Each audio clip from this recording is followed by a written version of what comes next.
morning friends. In this session we will study the endurance limit or fatigue limit. The endurance limit is defined as the maximum stress that the standard poly specimen can sustain without failure if it is subjected for completely reverse bending load for infinite number of cycles or more than 10⁶ cycles. Or it is defined as, endurance limit is defined as maximum value of completely reverse bending stress which standard specimen can withstand without failure, or it is the maximum value of stress that the standard specimen can sustain without failure if that specimen is subjected to infinite number of cycles or more than 10⁶ cycles of completely reverse load. Now, what is completely reverse load? Suppose this is a shaft. It is supported at two bearings A and B, and the bending load P is applied.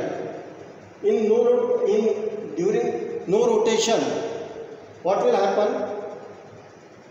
It is subjected for bending stresses. If rotation is not given and this type of loading is done, support is there and P load is applied, then it is said that it is subjected for bending load. In that cases, the bending stresses will be induced.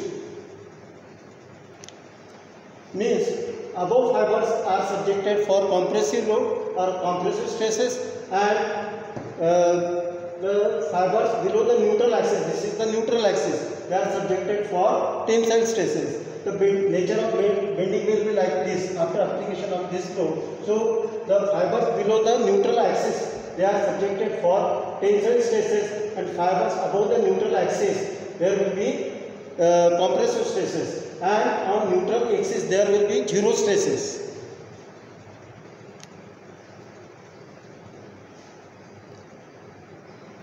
Now after application of this load, this is the neutral axis. Above the neutral axis the fibers are subjected for compressive stresses, and below the neutral axis the fibers are subjected for tensile stresses. The nature of bending will be like this after application of this type of load. Means above the neutral axis the fibers will be subjected for compressive stresses, negative type of stresses, and below the neutral axis the fibers are subjected for tensile stresses are indicated by positive, and on neutral axis the stresses will be zero. Now under bending load condition, rotation is given to the shaft. We will see what happens. Suppose point at A, the A will be subjected for zero load because it is on neutral axis. After 90° rotation, what will happen? A will be subjected for maximum compressive stresses. Now suppose the point is at A, it is on neutral axis. In that case, zero stresses will be there. Suppose 90° rotation is here, then A will be subjected for maximum compressive stresses. The maximum compressive stresses are plotted here. You will get point 2. Then after 90° rotation, A again comes on neutral axis. The stresses on A will be 0. This is the 3 point. Then again 90° rotation is given. At this position, A will have maximum tensile stresses. Then again 90° rotation is given. Then point again comes on neutral axis. On A, stresses will be 0. So this will be the nature of cycle for completely reverse loading: positive, negative, negative, positive, positive, negative. This type of load is known as completely reverse load. Now how to plot SN curve? The standard poly specimen is of this shape is taken and is mounted on fatigue testing machine. Now I will give the information about fatigue testing machine. Now this is the fatigue testing machine. This consists of the motor and bearing supports and revolution counting machine. The mirror specimen is mounted on the fatigue testing machine and revolution is given by the motor and number of cycles are counted by revolution counter. In order to plot the SN curve, the number of cycles are plotted on the x-axis and stresses are plotted on the y-axis.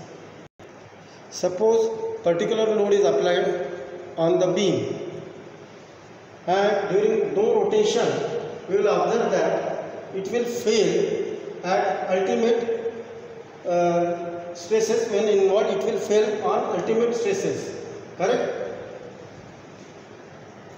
In this way we will get the first point. Suppose specimen is subjected for 10 cycles. In that case specimen will fail below the ultimate stress. Suppose we get the second point here, that will be below the ultimate stress. Suppose the specimen is subjected for 100 cycles. In that case it will fail still below the ultimate point. Suppose we get this point. In this way we will go on increasing the number of cycles and we will get another points, and we will join these points and we will get the curve. Here we observe that up to 10⁻²² cycles the points are random, and after that we get the specific points. After 10⁻² we will get the specific points, and after 10⁻⁶ cycles the curve become nearly parallel to the x line. Suppose a specimen is subjected between 0 to 10⁻³ cycles, then it is said that it is subjected for low cycles, and if it is subjected for above than 10⁻³ cycles, then it is said that it is subjected for high cycles. Suppose specimen is subjected between 0 to 10⁻⁶ cycles, then it is said that it is subjected for finite cycles. Then if it is subjected above than the 10⁻⁶ cycles, then it is said that it is subjected for infinite number of cycles. So what is endurance limit? This is the maximum stress. Endurance limit, this is the endurance limit. Endurance limit is the maximum stress that the specimen can sustain if it is subjected for completely reverse loading and subjected for more than 10⁻⁶ cycles, that is the infinite number of cycles without failure. So this is all about the SN curve. Thank you very much. We will meet in next session.